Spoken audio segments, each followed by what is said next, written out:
Hi hello ನಮಸ್ಕಾರ ಎಲ್ರಿಗೂ.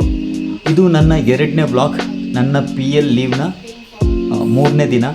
ಇವತ್ತು ನಾವು 8:30ಗೆ ಬೆಂಗಳೂರು ಹೊರಟಿದ್ದೀವಿ. ನನ್ನ ವೈಫ್ ತಂಗಿದು ಮಗಳದು ಫಸ್ಟ್ ಬರ್ತ್ಡೇ. ಸೊ ನಾವು ಇಲ್ಲಿಂದ ಹೊರಡ್ತಾ ಇದ್ದೀವಿ. ನಮ್ಮ ಜೊತೆಗೆ ಇವರು ರೂಹಿ ಸಹ ಬರ್ತಾ ಇದ್ದಾರೆ. ಅವರು ಇವಾಗ ಅಟ್ ಪ್ರೆಸೆಂಟ್ ಒಂದು ಬುಕ್ ಬರೀತಾ ಇದ್ದಾರೆ, ರಿಸರ್ಚ್ ಎಲ್ಲ ಮಾಡ್ತಾ ಇದ್ದಾರೆ. ನನ್ನ ವೈಫ್ ಸ್ಕೂಲಿಂದ ಬೇಗ ಬಂದಿದ್ದಾರೆ, ಮಗಳು ಕೂಡ ಇಲ್ಲೇ ಇದ್ದಾರೆ. ಇನ್ನು ನಮ್ಮ ಸರ್ ಬರಬೇಕು, ಮಿಸ್ಟರ್ ಹಮ್ದಾನ್ ಚಿಕ್ರಮಿಸ ಹೈದ. ಅವರು 4:15 ಇಲ್ಲಿ ಮನೆಗೆ ತಲುಪ್ತಾರೆ. ಆಲ್ರೆಡಿ ನಾವು ಬ್ಯಾಗೆಲ್ಲ ಪ್ರಿಪೇರ್ ಮಾಡ್ಕೊಂಡು ಇಟ್ಟಿದ್ದೀವಿ. ಇಲ್ಲಿ ನೋಡ್ಬೋದು ನೀವು, ಇದರಲ್ಲಿ ಅಗತ್ಯ ವಸ್ತುಗಳನ್ನ ಮಾತ್ರ ಕ್ಯಾರಿ ಮಾಡ್ತಾ ಇದ್ದೀವಿ. ನಾವು 5 ಜನದ್ದು ಕೂಡ ಇದರಲ್ಲಿ ಇದೇ ಬ್ಯಾಗಲ್ಲಿ ಎಲ್ಲ ತುಂಬಿಸ್ಕೊಂಡು ಹೋಗ್ತೀವಿ. ಯಾಕೆಂತೇಳಿದ್ರೆ ಹೆಚ್ಚು ಬ್ಯಾಗ್ ಹ್ಯಾಂಡಲ್ ಮಾಡೋಕ್ಕೆ ಕಷ್ಟ ಆಗುತ್ತೆ. ನಾವು ಹೋಗ್ತಾ ಇರೋದು ಹೊಸೂರಿಗೆ, ಬೆಂಗಳೂರಿಂದ ಎಷ್ಟೋ ಕಿಲೋಮೀಟ್ರ್ ದೂರ ಇರುವಂಥ ಹೊಸೂರಿಗೆ. ನನಗೆ ಕಿಲೋಮೀಟ್ರ್ ಕರೆಕ್ಟಾಗಿ ಗೊತ್ತಿಲ್ಲ. ಅಲ್ಲಿ ಏನೆಲ್ಲ ನಡೆಯುತ್ತೆ ಮತ್ತು ಅಲ್ಲಿ ಆಲ್ರೆಡಿ ಪ್ಲ್ಯಾನ್ ಆಗಿದೆ ಯಾವುದೆಲ್ಲ 2 ಪ್ಲೇಸ್ಗಳನ್ನ ನೋಡಬೇಕು ಅಂತ, ಅದೆಲ್ಲ ಈ ವ್ಲಾಗಲ್ಲಿ ತೋರಿಸ್ತೀವಿ.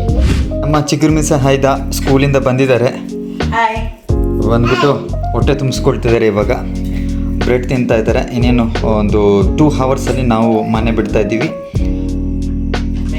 ಇವತ್ತು ಇನ್ನೂ ರಿಸರ್ಚ್ ಮುಗ್ದಿಲ್ಲ.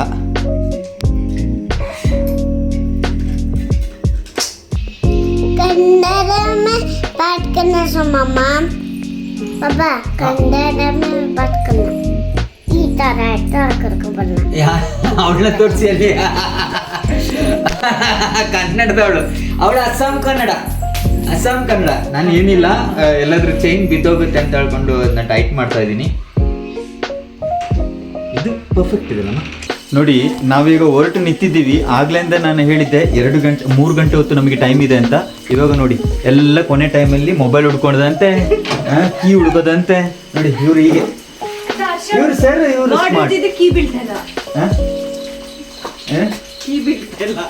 ಗಾಡ್ರೇಜಲ್ಲಿ ಏನೂ ಇಲ್ಲ, ಮಣ್ಣು ಇಲ್ಲ. 7 ವರ್ಷಗಳ ನಂತರ ನಾನು ಬೆಂಗಳೂರಿಗೆ ಇವ್ರನ್ನ ಕರ್ಕೊಂಡು ಹೋಗ್ತಾ ಇದ್ದೀನಿ. ಒಂದೇ ಒಂದು ಸಲ ನನ್ನ ಜೀವನದಲ್ಲಿ ಅಮ್ಮನಾಗಲಿ ಜಬಿನನ್ನಾಗಲಿ ಬೆಂಗಳೂರಿಗೆ ಕರ್ಕೊಂಡು ಹೋಗಿಲ್ಲ. ನಮ್ಮ ಹಾದಿಯಾಗ ಬಂದ್ಬಿಟ್ಟು 4 ವರ್ಷ ಆಯಿತು, 7 ವರ್ಷ ಆಯಿತು ಬೆಂಗಳೂರಿಗೆ ಹೋಗೋದೆ. ಇವಾಗ ಹೋಗ್ತಾ ಇದ್ದೀನಿ, ನೋಡೋಣ ಬೆಂಗಳೂರಿನ ಎಕ್ಸ್ಪೀರಿಯನ್ಸ್ ಹೇಗಿದೆ ಅಂತ. ನಮ್ಮ ಮನೆಯ ಸುತ್ತಮುತ್ತ ನಾಯಿಗಳ ಭಯಂಕರ ಕಾಟ. ಅದಕ್ಕೋಸ್ಕರ ಇಲ್ಲಿ ಏನೆಲ್ಲ ಚಪ್ಪಲ್ಗಳಿದೆ ಅದೆಲ್ಲ ಒಳಗಡೆ ಇಟ್ಬಿಟ್ಟು ಈ ಚೇರ್ಗಳನ್ನ ಅಡ್ಡ ಇಟ್ಟು ಹೋಗ್ತಾ ಇದ್ದೀವಿ.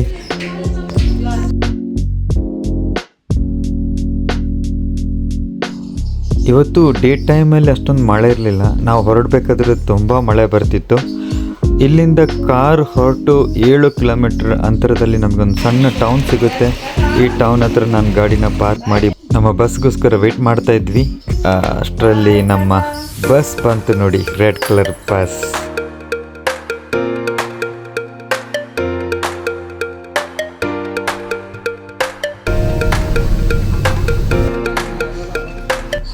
ಈ ಬಸ್ಸಲ್ಲಿ ಒಂದೊಂದು ಪ್ರಾಬ್ಲಮ್ ಏನಂತಂದರೆ, ಈ ವಿಂಡೋನ ಓಪನ್ ಮಾಡಲಿಕ್ಕೆ ಸಿಕ್ಕಾಪಟ್ಟೆ ಕಷ್ಟಪಟ್ಟೆ. ಮಳೆ ಹೊರಗಡೆ ಹೊಡಿತಾ ಇದ್ರು ಕೂಡ ಒಳಗಡೆ ತುಂಬ ಸೆಕೆ ಇತ್ತು. ಬಟ್ ಹೇಗೋ ಮ್ಯಾನೇಜ್ ಮಾಡಿಕೊಂಡು ನಾವು ಬೆಂಗಳೂರನ್ನ ತಲುಪಿದ್ವಿ. ಬಸ್ ಬಂದುಬಿಟ್ಟು ಮೆಜೆಸ್ಟಿಕಲ್ಲಿ ಸ್ಟಾಪ್ ಆಯಿತು. ಇಲ್ಲಿಂದ ನಾವು ರ್ಯಾಪಿಡೋಗೆ ಬುಕ್ ಮಾಡಿ ಸೆಟ್ಲೈಟ್ ಬಸ್ ಸ್ಟ್ಯಾಂಡ್ ಕಡೆಗೆ ಹೊರಟ್ವಿ. ನಮ್ಮ ಹಾದಿಗೆ ಲೈಟಾಗಿ ಜ್ವರ ಇದ್ದ ಕಾರಣ ಕಾಲಲ್ಲಿ ರ್ಯಾಷಸ್ ಟೈಪ್ ಆಗಿಬಿಟ್ಟು ತುಂಬ ಇಚ್ಚಿಂಗ್ ಆಗ್ತಿತ್ತು. ಅವಳು ಕೂಡ ರಾತ್ರಿ ಸರಿಯಾಗಿ ಮಲಗಲಿಲ್ಲ. ನನ್ನ ಮಗನನ್ನು ನಾನು ಹೀಗೆ ದೂರದಿಂದ ನೋಡಬೇಕಾದ್ರೆ ಅವನು ಬೆಳೆದಿದ್ದಾನೆ, ದೊಡ್ಡವನಾಗಿದ್ದಾನೆ ಅಂತ ಅನಿಸ್ತಾ ಇತ್ತು ನನಗೆ. ಈ ಬೆಂಗಳೂರಿನ ಜನಜೀವನ ಒಂಥರ ಮೊದಲಿಂದನೂ ಭಯದ ವಾತಾವರಣ.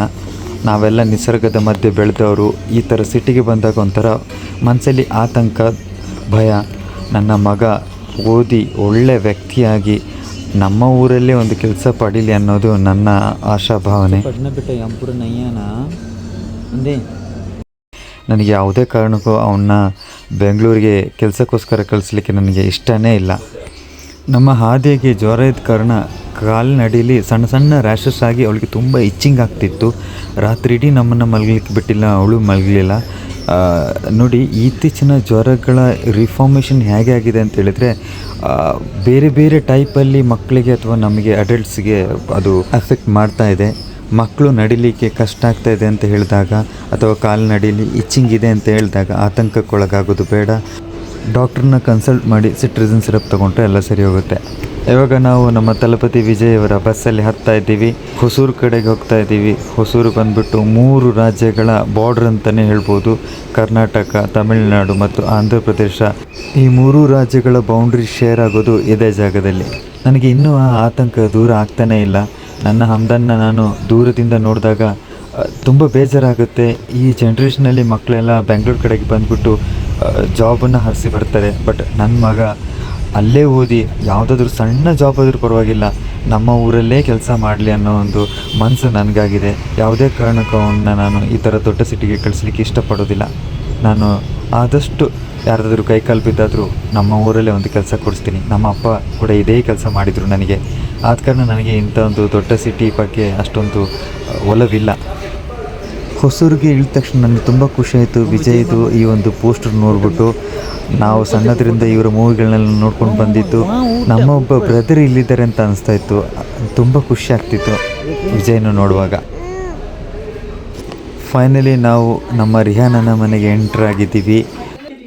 ಇವರು ನಮ್ಮ ರಿಹಾನಳ ಅತ್ತೆ. ನಾಳೆ ಇದೇ ಮಗುವಿನ ಬರ್ತ್ಡೇ ಇರೋದು. ಈ ಮಗುವಿನ ಹೆಸರು ಶೈಮಾ. 1ನೇ ವರ್ಷದ ಬರ್ತ್ಡೇ. ನಮ್ಮ ರಿಹಾನ ಅಂತೂ ಫುಲ್ ಖುಷಿಯಾಗಿದ್ದಾರೆ. ನಮ್ಮ ಹಾದಿಯ ಕೂಡ ಅಷ್ಟೇ, ರಿಹಾನಳ ಮೊದಲ ಮಗಳು. ಸಮಯಾಗೆ ತಂದ ಗಿಫ್ಟ್ಗಳನ್ನೆಲ್ಲ ಕೊಡ್ತಾ ಇದ್ದಾರೆ.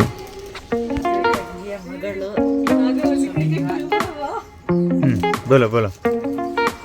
ನನ್ನಮ್ಮನ ತಂಗಿ, ನನ್ನ ಆಂಟಿ. ನಾವು ತುಂಬ ಟಯರ್ಡ್ ಆಗಿದ್ದೀವಿ. ಅಷ್ಟು ದೂರ ಟ್ರಾವೆಲ್ ಮಾಡಿ ಬಂದು ಸ್ವಲ್ಪ ಹೊತ್ತು ರೆಸ್ಟ್ ಮಾಡಿ ಸಾಯಂಕಾಲ ಇಲ್ಲೇ ಪಕ್ಕದಲ್ಲಿರೋ ಪಾರ್ಕ್ ಹೋಗ್ತೀವಿ. ಅದಾದಮೇಲೆ ಫೌಂಟೇನ್ ಕೂಡ ಇದೆ. ನೋಡೋಣ ಏನೆಲ್ಲ ಸ್ಪೆಷಲ್ ನಿಮಗೆ ತೋರಿಸ್ಲಿಕ್ಕಾಗುತ್ತೋ ಆದಷ್ಟು ಪ್ರಯತ್ನ ಮಾಡ್ತೀವಿ. ಧನ್ಯವಾದಗಳು ಈ ವಿಡಿಯೋವನ್ನು ಕೊನೆ ತನಕ ನೋಡಿದ್ದಕ್ಕಾಗಿ. ನಮ್ಮ ಚಾನಲನ್ನು ಸಬ್ಸ್ಕ್ರೈಬ್ ಮಾಡಿ ಮುಂದಿನ ವಿಡಿಯೋಗಾಗಿ ಕಾಯ್ತಾ ಇರಿ. ನಮಸ್ಕಾರ.